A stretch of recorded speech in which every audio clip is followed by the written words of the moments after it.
Doctor अंकुश पांडे। अब हम पढ़ेंगे एरोमेटिक एमीन में इलेक्ट्रोफिलिक सब्स्टिट्यूशन रिएक्शन। जैसा कि आप सब जानते हैं कि एरोमेटिक कंपाउंड की कैरेक्टरिस्टिक रिएक्शंस क्या है। This is a aromatic compound की electrophilic substitution reaction is a characteristic reaction. Aromatic compound में एनिलीन में ये रिएक्शन ज्यादा आसानी से होती है, बहुत आसानी से होती है, ज्यादा इजी वे में होती है। क्यों ऐसा होता है? क्योंकि यहाँ पर जो एमीन में उपस्थित नाइट्रोजन है उसका loan pair of electron ring के साथ कॉन्जुगेशन में है और यहाँ प्लस एन इफेक्ट की आशा। देखिए ये एरोमेटिक रिंग है, एरोमेटिक रिंग से जुड़ा हुआ NH2 ग्रुप है।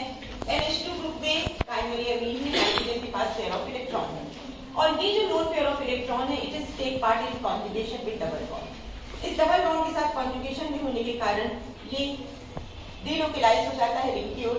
पहली स्थिति में ये सब हम लोग फर्स्ट ईयर में पढ़ चुके हैं। पहले क्या होता है, ऑर्थो पोजीशन पर इलेक्ट्रॉन डेंसिटी बढ़ती है और इस प्रकार से ऑर्थो पोजीशन पर नेगेटिव चार्ज आ जाता है।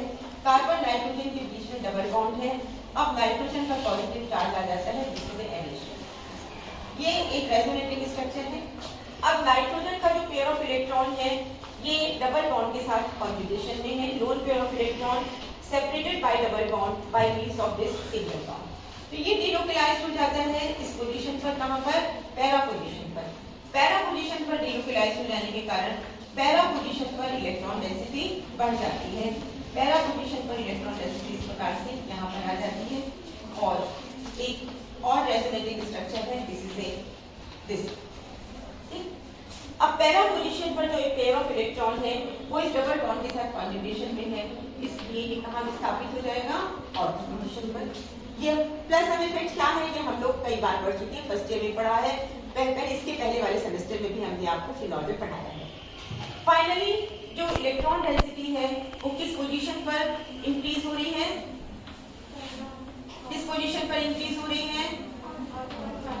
ऑर्थो और पैरा। जो इलेक्ट्रॉन डेंसिटी है वो ऑर्थो और पैरा पोजीशन पर इंक्रीज हो रही है।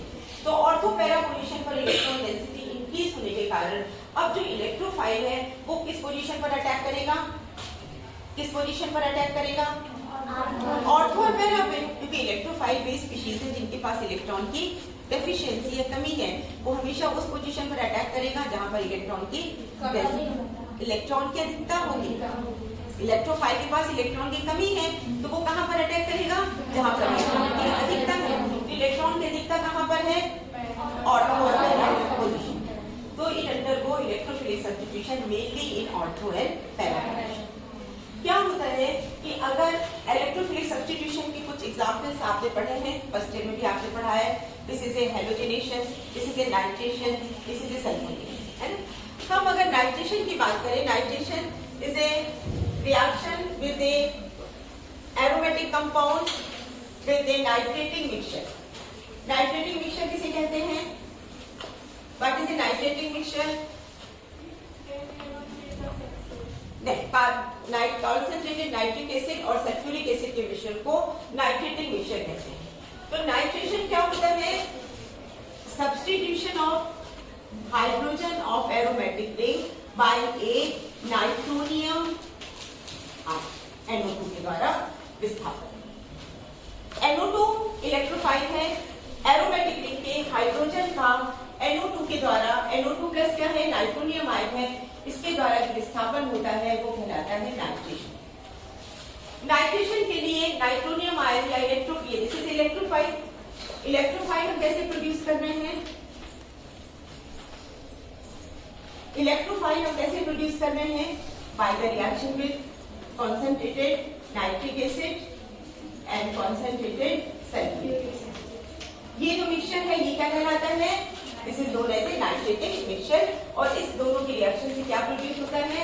नाइट्रोनियम आयन जो कि इलेक्ट्रोफाइल है। क्लियर हो रहा? तो क्या होता है कि जब हम एनिलीन की अभिक्रिया कॉन्सेंट्रेटेड नाइट्रिक एसिड और सल्फ्यूरिक एसिड के साथ नाइट्रेटिक मिक्सचर के साथ कराते हैं तो जो प्रोडक्ट मिलता है वो हमें मिलना क्या चाहिए? ऑर्थो और पैरा नाइट्रो एनिलीन। क्योंकि ऑर्थो और पैरा पोजीशन पर इलेक्ट्रॉन डेंसिटी ज्यादा है तो प्रोडक्ट क्या बनना चाहिए? ऑर्थो और पैरा नाइट्रो एनिलीन। लेकिन यहाँ पर ऐसा नहीं होता, यहाँ पर जो मेन प्रोडक्ट है वो मेटा नाइट्रो एनिलीन है। 30% पैरा बनता है और 60 से अब हायर परसेंटेज लगभग 70% बनता है Meta nitro aniline. This is A aniline. Para position पर नाइट्रो ग्रुप इंट्रोड्यूस होता है। This is A para nitro aniline. This one is Meta nitro aniline. Main product क्या है? मेटा नाइट्रो एनिलीन है। ये है 60% और लगभग 10% ऑर्थो डेरिवेटिव बनता है। 10% क्या होता है? ऑर्थो बनता है। तो ऐसा क्यों हो रहा है? मेटा क्यों बन रहा है? जबकि हम ये देख रहे हैं कि NH2 ग्रुप का ऑर्थो और पैरा डायरेक्टिंग इन्फ्लुएंस है। यानी NH2 ग्रुप की उपस्थिति में जो नया प्रवेश करने वाला समूह है, जो इलेक्ट्रोफाइल है, वो किस पोजीशन पर जाएगा? ऑर्थो और पैरा पोजीशन पर। लेकिन वो कहाँ पर प्रवेश कर रहा है? मेटा पर। इसका कारण क्या है कि ये जो NH2 ग्रुप है ये बेसिक है। ये क्या है? बेसिक नेचर का है। नाइट्रोजन के पास पेयर ऑफ इलेक्ट्रॉन है और रिएक्शन किसकी उपस्थिति में हो रही है? अम्लीय माध्यम में। अम्लीय माध्यम में उपस्थिति में रिएक्शन हो रही है ना, तो अम्लीय माध्यम में ये जो NH2 ग्रुप है ये सॉल्ट में कन्वर्ट हो जाता है NH3+। ये देखिए NH2 है ना, अम्ल की उपस्थिति में इसने प्रोटॉन ग्रहण किया और ये किसमें कन्वर्ट हो गया? NH3+।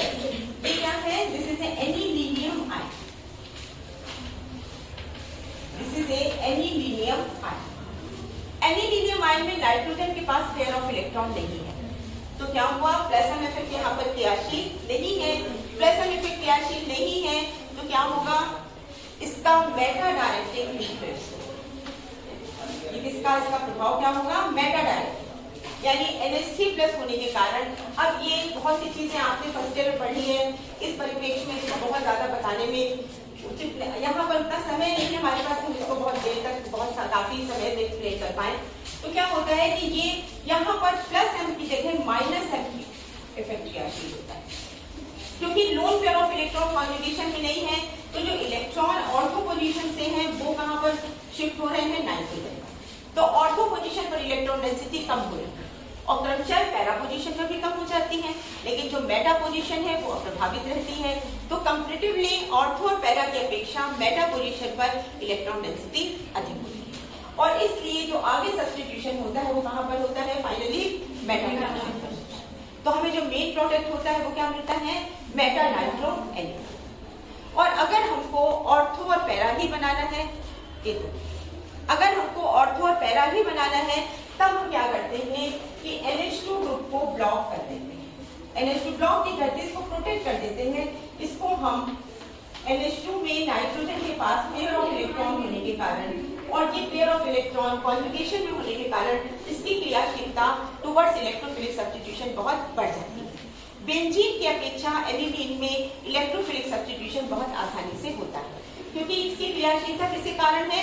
नाइट्रोजन पर उपस्थित लोन पेयर ऑफ इलेक्ट्रॉन के कारण, जो ऑर्थो और पैरा पोजीशन पर इलेक्ट्रॉन डेंसिटी को बढ़ाता है।